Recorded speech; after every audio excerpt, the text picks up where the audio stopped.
In JavaScript, the array forEach method runs a function on each element in the array. First, we'll need an array, so let R equals an array with 1, 2, and 3.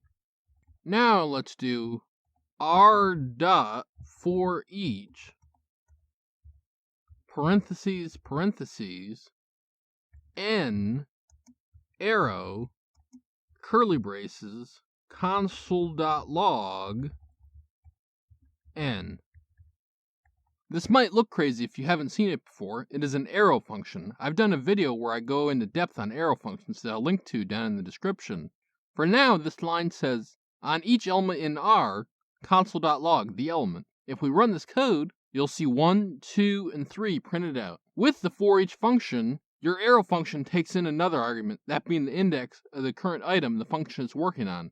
So, if we change this arrow function to taking in n and I, then we can console.log I, n.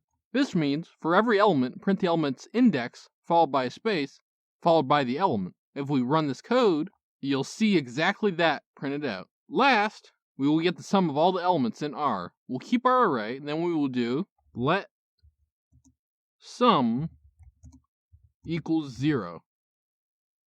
Then our call to forEach will be r.forEach parentheses of n arrow curly braces sum plus equals n. What this call says is for every element in the array, add the value of the element to sum. After the call, let's console.log sum. If we run this code, you'll see the sum is 6. One last note, forEach cannot modify array elements. This has been Kubucation.